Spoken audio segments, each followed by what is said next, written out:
का जो चंद्रयान है वो दोबारा से मिशन मून के लिए रेडी है, ठीक है, प्रोजेक्ट जो है हमारे यहाँ पे जब पहले उन्होंने मिशन किया, हाँ आपको अगर शायद याद हो उनका वो मिशन शायद कंप्लीट नहीं हुआ या उस टारगेट को वो अचीव नहीं कर पाए जो पाकिस्तानी मीडिया पे बड़ा मजाक बनाया गया कि इंडिया मून पे जाने की बजाय। मैं उनको यही कहूँगी कि मज़ीद अच्छे और मतलब चंद्रयान 3 के अलावा भी मज़ीद अच्छे अच्छे जो है मिशंस भेजें, ना सिर्फ मून पे बल्कि और भी, जैसे हमारे पे वॉयेजर्स गए हैं जो कि सोलर सिस्टम से बियॉन्ड जा चुके हैं, तो मार्स पे जुपिटर लेंगे। और इंडिया अपने स्पेस प्रोग्राम को ऐसे ही बढ़ाते बढ़ाते बहुत आगे चला जाता है और वो अपना स्पेस प्रोग्राम इतना स्ट्रॉन्ग कर लेता है कि वो जीपीएस पे कमांड पाके हमारे सारे डिफेंस सिस्टम को देख लेता है ऊपर से। हम क्या कर लेंगे। जय हिंद दोस्तों, भारत का नाम स्पेस की दुनिया में एक बार फिर से गौरवान्वित होने वाला है और इसका कारण ये है कि हाल ही में इसरो ने अपनी तरफ से कुछ ऐसी न्यूज सुना दी है जिसे सुनने के बाद दुनिया भर की बड़ी बड़ी दिग्गज स्पेस एजेंसी, नासा जैसी स्पेस एजेंसी भी भारत की तारीफ करेंगी और भारतीय स्पेस एजेंसी की सराहना करेंगी। बात करें उनकी जो स्पेस एजेंसी है उसने रिसेंटली ये अनाउंस किया है कि हम फिर से मिशन मून करने जा रहे हैं। उनका जो चंद्रयान है वो दोबारा से मिशन मून के लिए रेडी है, ठीक है, प्रोजेक्ट जो है हमारे यहाँ पे जब पहले उन्होंने मिशन किया, हाँ आपको अगर शायद याद हो उनका वो मिशन शायद कंप्लीट नहीं हुआ या उस टारगेट को वो अचीव नहीं कर पाए जो पाकिस्तानी मीडिया पे बड़ा मजाक बनाया गया कि इंडिया मून पे जाने की बजाय उनका जो सा वो जो भी है वो नाकाम हो गए। जब क्या वो फिर करने जा रहे हैं, वो कामयाब होते हैं, हम कहाँ पे खड़े हैं, सवाल ये है। असल में इंडिया जो है ना, देखें असल में टारगेट को वही बंदा अचीव करता है जो ट्राई अगेन करता है उसको, ठीक है। और इंडिया उसी पेव पे, उसी पाथ पे जो है ना अपने आप को स्ट्राइव हार्ड पे लगा हुआ है और अल्टीमेटली जिस तरह मैंने अभी लास्ट में भी बताया कि इलेक्ट्रॉनिक कार उन्होंने डेवलप कर लिया। पाकिस्तान ने क्या किया जी? पाकिस्तान ने अभी तक तो कुछ भी नहीं किया। और जहाँ तक मून की बात है, हमने चले उनका मजाक तो उड़ाया लेकिन अल्टीमेटली वो एक दिन अपने टारगेट को अचीव करेगा ही करेगा।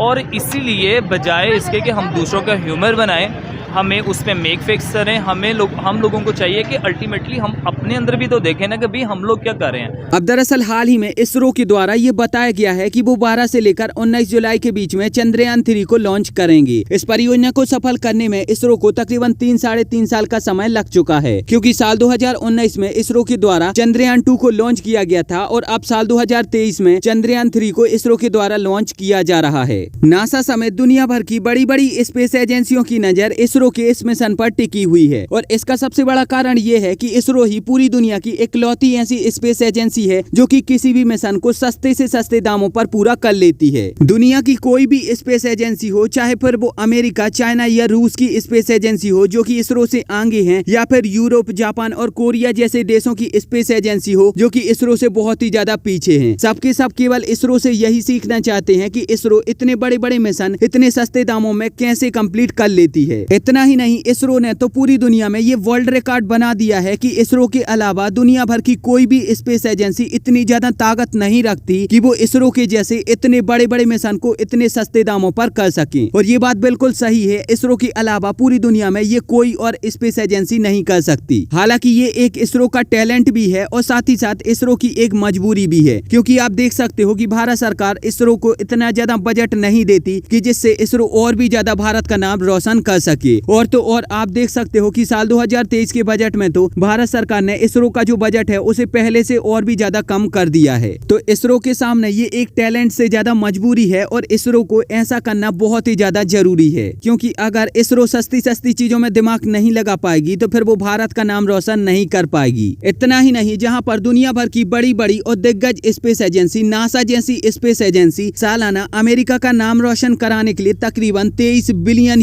अमेरिकन गवर्नमेंट के खर्च कर देती है, वहीं पर इसरो पैसा खर्च करना तो छोड़ो, इसरो दुनिया भर से पैसा कमा कर लाती है और उस पैसे का उपयोग अपने मिशन को कंप्लीट करने में करती है। इसरो का सालाना बजट तकरीबन $1 बिलियन होता है। वहीं अगर हम नासा का सालाना बजट देखें तो वो तकरीबन $23 बिलियन से ज्यादा का होता है। तो आप यहाँ पर दोनों स्पेस एजेंसियों के बजट को देखकर ये समझ सकते हो कि इसरो में कार्य करने वाले जो वैज्ञानिक हैं वो कितने ज्यादा प्रतिभाशाली होते हैं कि उन्होंने इतने कम बजट में इसरो को दुनिया की चौथी सबसे बड़ी स्पेस एजेंसी बना दिया और आज इसरो भी दुनिया के बड़े बड़े मिशन कर रही है। भारतीय स्पेस एजेंसी इसरो जो कि सारी के सारे मिशन इतने सस्ते दामों पर कंप्लीट कर लेती है, हमें उनकी तारीफ करना चाहिए। साथ ही साथ इसरो जो कि चंद्रयान 3 को 12 से लेकर 19 जुलाई के बीच में लॉन्च करने वाली है, इसके लिए भी हमें इसरो में कार्य कर रहे सारे वैज्ञानिकों को शुभकामनाएं देनी चाहिए। कि पाकिस्तान में काफ़ी ऐसी और भी बातें चली हैं कि जी बिल्कुल फेलियर हो गया और ये ऐसा कुछ नहीं है, तो ये वो, तो हम लोग को ये देखना चाहिए, वी शुड अप्रिशिएट दैट करना चाहिए। और अगर उन्होंने अटेम्प्ट की है, उससे पहले उन्होंने मार्स पे मंगलयान भेजा है और अभी भी वो काम कर रहा है, और अभी चंद्रयान 3 भी गया है, ठीक है। अभी उसका जो है चंद्रयान 3 का पूरे प्रोसेस चल रहे हैं और अभी इंशाल्लाह वो भी लॉन्च होने वाला है। तो मैं ये कहूँगी कि हम लोगों को एक तो अप्रिशिएट करना चाहिए और साथ में उनकी जो एफर्ट्स हैं, और अगर उनको देखें तो हमें कुछ ना कुछ इंस्पिरेशन लेनी चाहिए। देख सकते हैं उनका एंथुजियाज्म देख सकते हैं कि वो इतने स्पिरिट के साथ ये काम कर रहे हैं, तो मेरे लिए तो उनके लिए एक बहुत अच्छी एक तो विशेज़ हैं, और साथ में ये कि वो, मुझे लगता है जहाँ तक कि it will be a successful mission, और जैसे पहले नहीं रह सका क्योंकि जाहिर है कोई हमेशा हो सकती है, और जो हमारे लैंडिंग पॉइंट्स होते हैं, लूनर लैंडिंग पॉइंट्स होते हैं, और जितने भी हमारे पास वेलोसिटी एलिमेंट है, जितने एलिमेंट्स हैं, वो सब कुछ ठीक चल रहा था, मगर कुछ ना कुछ हुआ या कुछ कट ऑफ हुआ, मगर अभी भी वो हमें कुछ ना कुछ प्रोवाइड कर रहा है। तो चंद्रयान 3 के हवाले से मैं ये कहूँगी कि इंशाल्लाह it will be a successful mission, और हमें जो है वो ओवरऑल वर्ल्ड को जो है स्पेस टेक्नोलॉजी में बहुत ज़्यादा आगे जा रहे हैं। अभी वो अपना एक मिशन लॉन्च करने जा रहे हैं चंद्रयान 3 के नाम से 2022 में। इससे वो चांद पे जाने की कोशिश कर रहे हैं। पहले भी उन्होंने कोशिश की थी, कोशिश नाकाम होगी, लेकिन उसके बावजूद वो कोशिश करें। इस सवाल से क्या कहेंगे आप? जी बहुत अच्छी बात है, वो अपने स्पेस प्रोग्राम को इतना ज़्यादा जो है वो वैल्यू करते हैं और इसमें इन्वेस्ट भी करते हैं। आई थिंक जो ये अब भी मिशन बना रहे हैं जो चंद्रयान है, इसमें उन्होंने मेरे ख्याल में 10,000 करोड़ मेरे ख्याल में इन्वेस्ट किया, और इसके मतलब देखें ये बहुत बड़ी रकम होती है। तो इतना पैसा सिर्फ एक प्रोजेक्ट पे लगाना मेरे नज़दीक ये बहुत बहुत बहुत खराज तहसीन की बात है। मैं उनको बेसिकली अप्रिशिएट करता हूँ, क्योंकि देखें हमारे नेबर हैं, तो स्ट्रैटेजिकल मसाइल और पॉलिटिकल मसाइल अपनी जगह, लेकिन वो इस चीज़ में बहुत तरक्की कर रहे हैं और ये देख के बहुत अच्छा लगता है मुझे। और दूसरी चीज़ जो आपने पूछा कि चंद्रयान में जो पहले वो नाकाम हो गए थे, इस हवाले से मैं पाकिस्तानी रिएक्शंस पे बात करना चाहूँगा कि पाकिस्तानियों ने पहले रिएक्शन दिया था, बहुत ज़्यादा आपने देखा होगा मीम्स क्रिएट हो गई थी फेसबुक पे, सोशल मीडिया पे, बहुत ज़्यादा लोगों ने उनका मजाक उड़ाया था। तो भाई आप लोग खुद कहाँ स्टैंड कर रहे हो?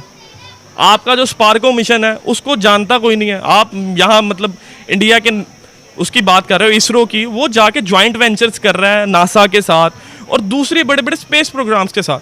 आप इतनी सी कंपनी लेके एक खुड्डे में बैठे हुए हो जिसे कोई जानता नहीं, और आप मजाक उड़ा रहे हो इसरो के प्रोग्राम्स का जो चांद पे जाने के लिए नाकाम हुए। आप लोगों से यहाँ पे एक मेट्रो BRT जो है वो बनाई नहीं जाती, कभी उसकी कोई दीवार टूट जाती, कभी उसमें कोई आग लग जाती है। 1 साल का मंसूबा 6 साल पे तवील जाके 6 साल से प्रोलॉन्ग कर जाता है, और आप बातें सुनाते हो उन लोगों को जो काम कर रहे हैं। भाई जो काम, अब यहाँ पर मैं आपसे पूछना चाहूंगा कि इसरो के इस चंद्रयान 3 मिशन पर आपका क्या कहना है? आप इसरो के बारे में अपनी क्या प्रतिक्रिया रखते हो? हमें नीचे कमेंट में जरूर बताओ, और अगर आपको ये वीडियो अच्छी लगी है तो प्लीज इस चैनल को सब्सक्राइब करके बेल आइकन जरूर दबाओ। साथ ही साथ आप हमें इंस्टाग्राम पर भी फॉलो कर लीजिए, वहाँ पर भी आपको कुछ इसी प्रकार का कंटेंट मिलेगा। तो मिलेंगे एक नई वीडियो में, तब तक के लिए जय हिंद, वंदे मातरम।